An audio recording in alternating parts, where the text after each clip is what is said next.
안녕하세요, 여러분. 저는 백일입니다. 여러분은 긍정적인 생각을 하고 기쁨을 느끼고 확언을 되뇌면서 한 번쯤 이런 생각을 해보셨을 겁니다. 과연 될까?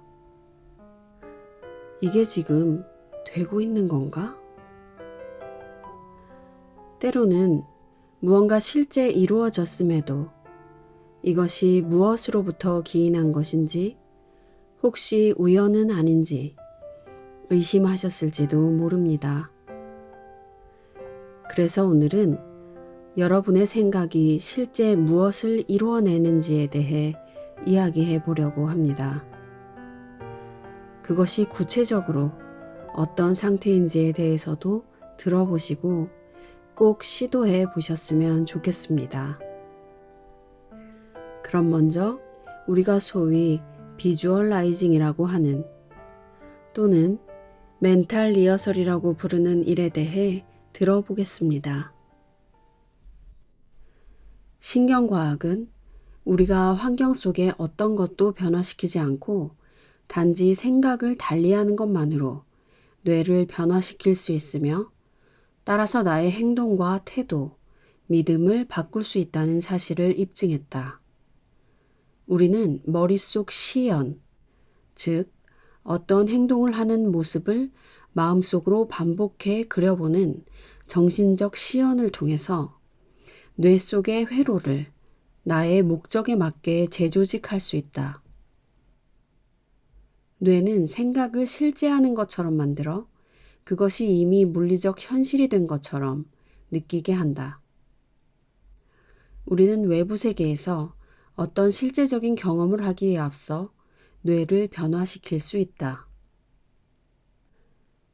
꿈을 이룬 사람들의 뇌에서 나는 실제로 피아노를 만지지 않고 닷새 동안 매일 2시간씩 마음속으로 피아노 연습을 한 피실험자들이 어떻게 같은 기간 동안 실제 몸으로 피아노 연습을 한 사람들과 거의 동일하게 뇌의 변화를 보여주었는지 설명한 바 있다. 뇌 영상을 찍어본 결과 모든 참가자들의 뇌에서 같은 부위에 있는 신경세포들이 활성화되고 확장된 것이 보였다. 마음속으로 음계와 코드 연습을 한 사람들과 실제로 피아노를 치며 연습한 사람들의 뇌 회로 숫자가 거의 비슷하게 증가한 것이다. 이 연구는 2가지 중요한 점을 입증한다. 우리는 그저 생각을 바꾸는 것만으로도 뇌를 바꿀 수 있을 뿐만 아니라 한 마음으로 집중할 때 뇌는 마음 내부의 세계와 외부 환경에서 일어난 경험의 차이를 구분하지 못한다는 것이다. 이것은 곧 생각이 경험이 될 수 있다는 것을 뜻한다.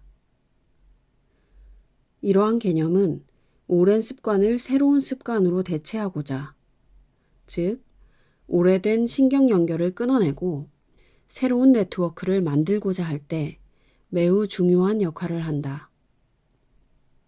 마음속으로만 연습하고 실제로는 피아노를 치지 않았던 사람들에게 어떻게 이런 학습 결과가 일어났는지 좀 더 깊이 살펴보자. 어떤 기술을 몸으로 습득하든 정신적으로 습득하든 뇌를 변화시키려면 4가지 요소가 필요하다. 그것은 바로 새로운 지식을 학습하는 것, 직접 지도받는 것, 주의를 기울이는 것, 반복하는 것이다. 학습은 시냅스 연결을 만든다. 지도는 새로운 경험을 하도록 몸을 훈련시키는데 이때 그 새로운 경험이 뇌를 더욱 강화시킨다. 이와 더불어 주의를 기울이고 새로운 기술을 계속 반복하면 뇌는 변화한다. 실제로 피아노를 치며 연습한 참가자들은 이 공식에 따라 새로운 뇌의 회로를 만들었다. 마음속으로 연습한 참가자들도 학습 과정에서 몸을 직접 쓰지 않았을 뿐 이 공식을 따랐다. 그들은 자신이 피아노를 연주하는 모습을 마음속으로 상상했다. 이 피실험자들이 마음속으로 반복 연습을 한 후에 그들의 뇌가 실제로 피아노를 치며 연습한 참가자들과 동일한 신경학적 변화를 보였다는 사실을 기억하라. 이것은 뇌에 새로운 신경망이 구축되어 실제로 피아노를 연습한 것과 똑같은 효과를 냈다는 사실을 입증한다. 피아노를 실제로 연주하기 전에 그들의 뇌가 먼저 그 미래에 존재했다고 말할 수 있다. 생각을 다른 무엇보다 더 실제적으로 만들어내는 전두엽 특유의 능력 덕분에 전뇌는 자연스럽게 우리가 집중하고 있는 생각 외에는 아무것도 처리되지 않도록 외부 환경의 잡음을 차단한다. 우리가 이처럼 마음속의 상상에 몰입하면 할수록 뇌는 그 일을 실제로 경험하지 않아도 마치 경험한 것처럼 자신의 연결 상태를 바꾼다. 우리가 환경에 관계없이 마음을 변화시키고 흔들림 없이 이상에 집중할 때 뇌는 환경을 앞서게 된다. 이것이 바로 자신이 된 습관을 깨는 중요한 도구, 머릿속 시연이다. 만약 우리가 어떤 한 가지만 반복해서 생각한다면 우리는 그 생각이 경험이 되는 순간을 맞게 된다. 이때 신경 하드웨어는 생각을 경험으로 반영하기 위해 다시 연결된다.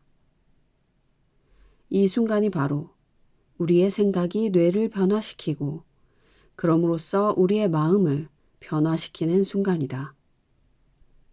신경학적인 변화가 환경과의 물리적 상호작용 없이도 일어날 수 있다는 점을 이해하는 것. 이것이 우리의 습관을 깨는데 매우 중요하다. 피아노 연습 실험이 함축하고 있는 더 큰 의미를 생각해보라.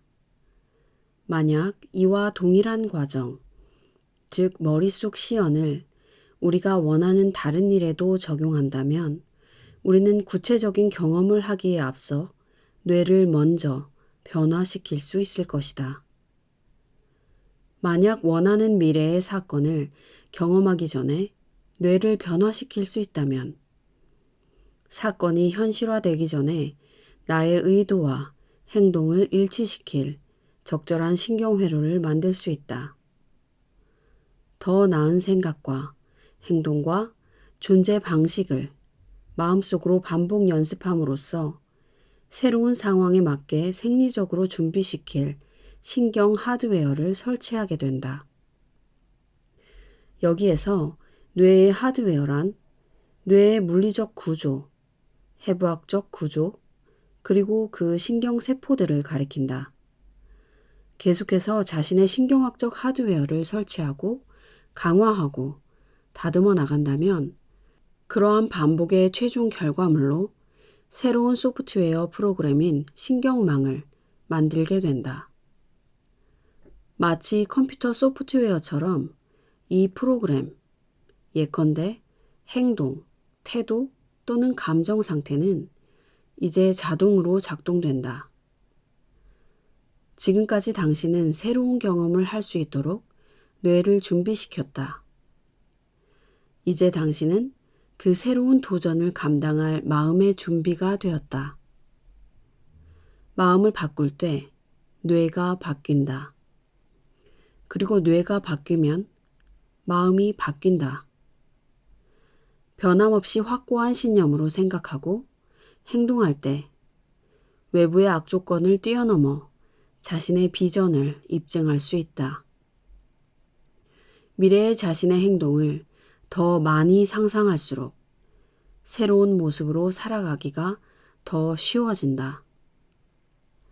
아직 감각으로 확인할 수 없는 미래의 경험을 마음속으로 자꾸 떠올려 마치 그 경험이 외부 세계에 실제로 일어난 것처럼 여기도록 뇌를 변화시킬 수 있는가? 그럴 수 있다면 뇌는 더 이상 과거의 기록으로 남지 않는다. 그것은 미래로 가는 지도가 되어 있을 것이다.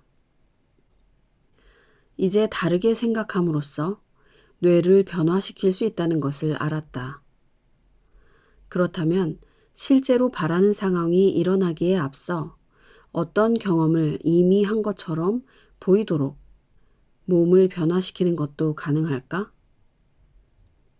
우리의 마음은 그럴 수 있을 정도로 강력한가? 이제 그 점을 살펴보자. 미래 사건이 실제로 일어나기 전에 그것을 감정적으로 받아들이기 시작할 때 우리가 어떻게 새로운 유전자에게 새로운 방식으로 신호를 보낼 수 있는지 예를 하나 들어보자. 일본에서 환자의 마음 상태가 질병에 어떤 영향을 미치는지 알아내기 위한 연구가 시행되었다. 당뇨병 환자들을 두 집단으로 나누었는데 이들은 모두 인슐린에 의존하고 있었다. 대부분의 당뇨병 환자들은 혈류 속에 포도당을 세포로 유입시켜 에너지로 소모할 수 있도록 인슐린을 투여받는다. 당시 참가자들은 높아진 혈당 수치를 조절하기 위해 인슐린 알약이나 주사로 치료를 받고 있었다. 참여자들은 모두 기준치를 설정하기 위해 공복 상태에서 혈당 수치를 검사했다. 그리고 1시간 동안 한쪽 집단에는 코미디 쇼를 보여주고 대조 집단에는 지루한 강의를 보여주었다. 그런 다음 실험 참가자들은 모두 똑같은 식사를 하고 다시 혈당 수치를 검사받았다.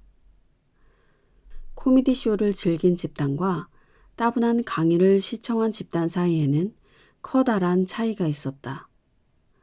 강의를 시청한 사람들은 혈당 수치가 평균적으로 1데시리터당 123mg 상승했는데 이것은 위험 수준에서 벗어나기 위해 인슐린을 투여해야 할 만큼 높은 수치였다. 그 반면 1시간 동안 웃으며 코미디 쇼를 즐긴 집단은 저녁 식사 후 혈당 수치 상승이 대략 그 절반에 그쳤다. 실험을 실시한 연구자들은 코미디 쇼를 즐긴 집단의 경우 웃을 때 복부와 횡격막의 근육이 수축되면서 혈당 수치가 낮아진 것으로 생각하였다. 근육이 수축할 때 포도당 에너지가 소모된다고 추론한 것이다. 그런데 연구자들이 유쾌한 시간을 보낸 환자들의 유전자 서열을 조사한 결과 이 환자들이 코미디 쇼를 보며 웃는 것만으로 23개나 되는 유전자 발현을 바꿨다는 사실을 발견했다. 그들의 고양된 마음 상태가 뇌를 자극해 세포에 새로운 신호를 보내도록 했고 이것이 유전적 변이를 불러와 혈당을 처리하는 유전자를 자연스럽게 활성화한 것이다. 이 연구는 우리의 감정이 유전자 서열에 영향을 미칠 수 있음을 보여준다.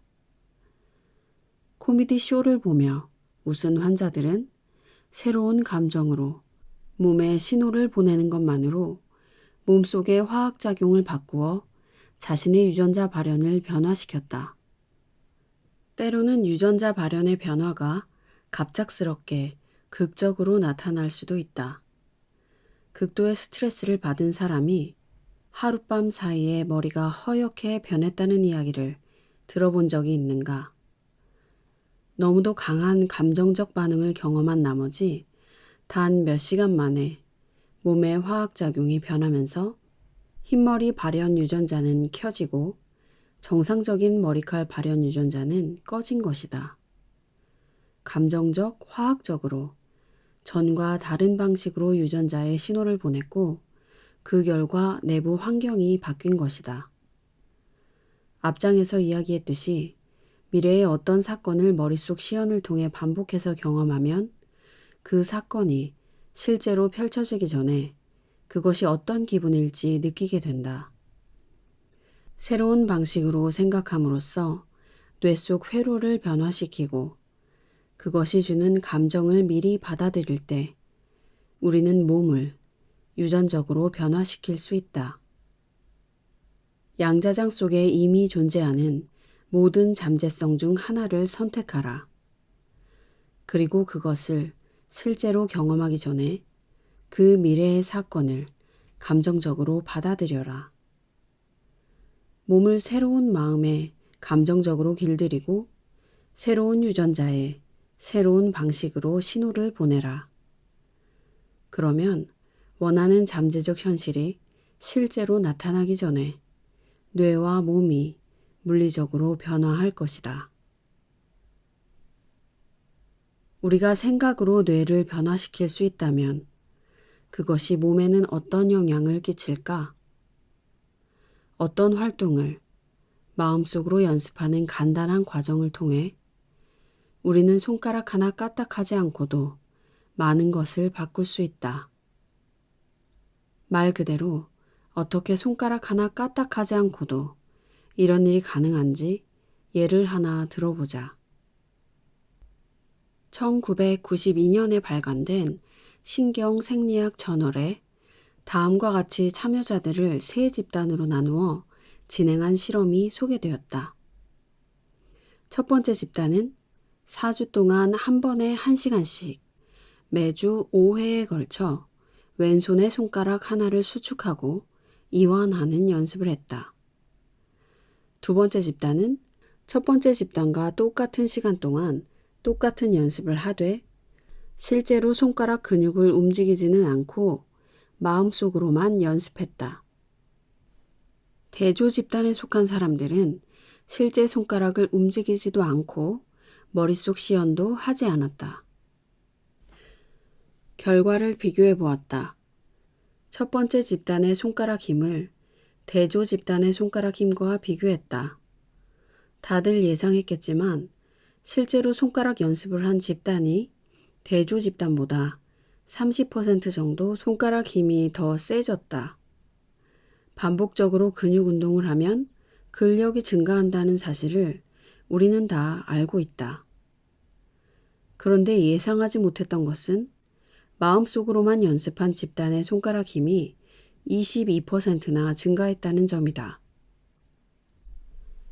마음이 몸에 물리적 효과를 가져온 것이다. 이것은 몸이 실제의 물리적인 경험 없이도 변화했음을 의미한다. 연구자들은 이두박근의 힘을 키우는 근육 운동을 실제로 한 사람들과 마음속으로 연습한 사람들을 비교해보는 실험도 실시했다. 결과는 같았다. 실제로 이두박근 운동을 했든 마음속으로만 연습했든 참가자 모두 이두박근의 힘이 증가한 것이다. 머릿속 시연을 통해 연습한 사람들은 실제로 운동을 하지 않고도 생리학적 변화가 나타났다. 단지 생각이나 정신적 노력만으로 몸이 물리적 생물학적으로 변한다면 양자적 관점에서 볼 때 그 사건은 이미 현실에서 일어났다고 할 수 있다. 그 사건을 물리적으로 이미 경험한 것처럼 뇌의 하드웨어가 업그레이드되고 몸이 유전적, 생물학적으로 변한다면, 즉 실제로 어떤 일을 하지 않아도 뇌와 몸이 변한다면 그 사건은 의식의 양자 세계와 물리적 현실 세계에서 모두 일어난 것이다. 어떤 미래 현실을 마음속으로 잘 연습해서 뇌가 마치 그 현실을 이미 경험한 것처럼 변할 때, 그리고 새로운 의도를 감정적으로 받아들여서 몸에 그 경험이 반영될 때, 이때가 바로 그 사건이 우리를 찾아내는 순간이다. 그 순간은 예기치 않은 방식으로 우리를 찾아올 것이다. 우리는 자꾸만 그 경험을 하고 싶어질 것이다. 세상의 위대한 사람들이 이것이 가능함을 보여주었고 평범한 많은 사람들도 이 일을 해냈다. 당신 역시 할 수 있다. 당신은 시간을 초월해서 이를 해낼 수 있는 신경 시스템을 모두 다 갖추고 있다. 어떤 사람들은 이를 기적이라 부른다. 나는 존재 상태를 변화시키기 위해 노력하는 개개인들의 실제 이야기라고 말하고 싶다. 이들에게 몸과 마음은 단지 과거의 기록이 아니라 새롭고 더 나은 미래를 향해 나아가는 적극적인 파트너들이다. 이렇게 환경과 몸과 시간에 속박된 생각과 느낌이야말로 자신이 되어버린 습관에서 벗어나는데 가장 큰 장애물이다. 뒤에서 소개하는 명상 과정을 잘 따라가기 위해서는 이 빅3, 환경과 몸과 시간보다 더 크게 생각하고 느끼는 법을 배워야 한다. 당신은 때때로 어쩌면 매우 자주 자신의 환경, 몸, 시간보다 더 크게 생각하는 경험을 해봤을 것이다. 빅3를 초월하는 이러한 순간을 어떤 이들은 몰입 상태라고 표현한다. 환경, 몸, 시간의 흐름에 대한 감각이 사라지고 주위에 아무것도 느끼지 못할 때 일어나는 현상은 여러 가지로 묘사할 수 있다.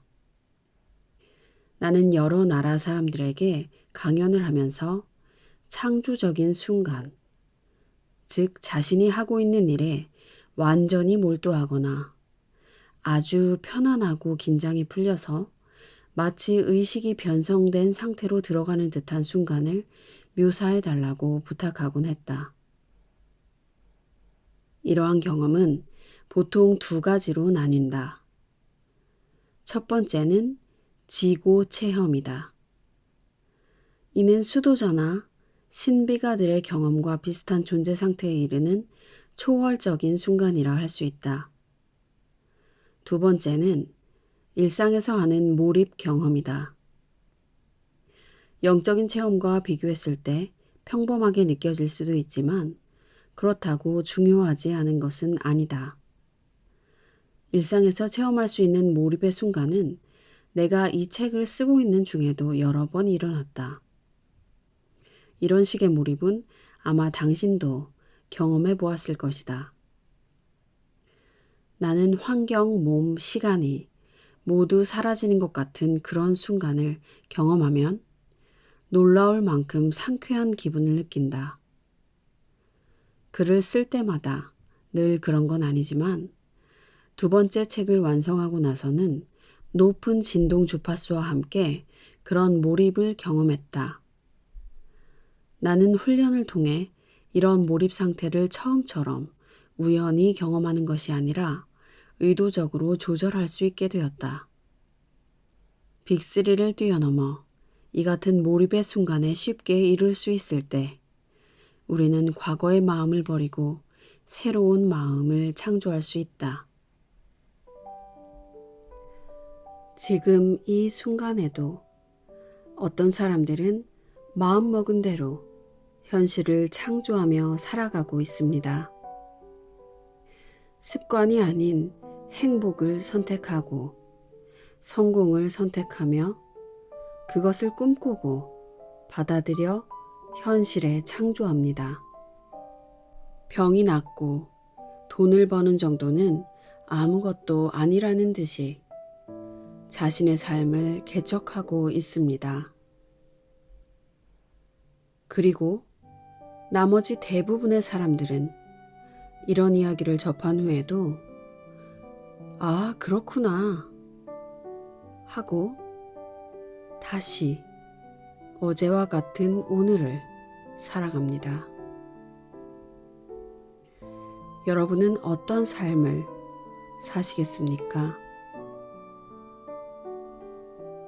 저에게도 지식을 아는 것으로 그 순간 공감하고 무릎을 치는 것으로 또 기분이 좋아지는 것으로 만족하던 시기가 있었습니다. 하지만 여러분, 그래서는 아무것도 변하지 않습니다. 지금 단 1분을 내어서 오늘 들으신 멘탈 리허설을 해보시기를 권합니다.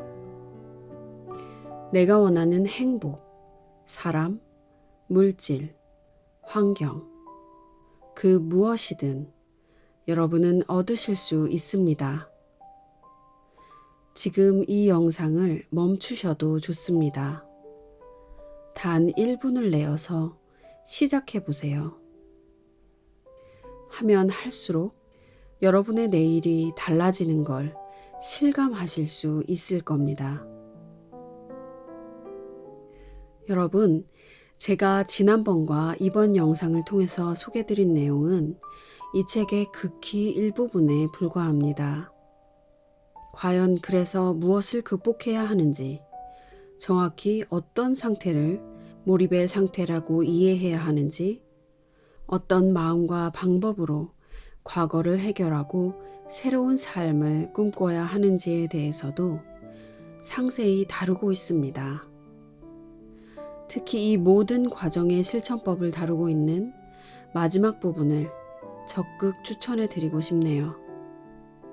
오늘 소개드린 멘탈 리허설뿐만 아니라 이 마지막 부분의 명상도 꼭 한번 해보시기를 권해드립니다. 그럼 이 영상을 들으신 여러분들은 자신의 새로운 미래를 창조하시는데 승리하시리라 믿습니다. 감사합니다, 여러분. 저는 백일이었습니다.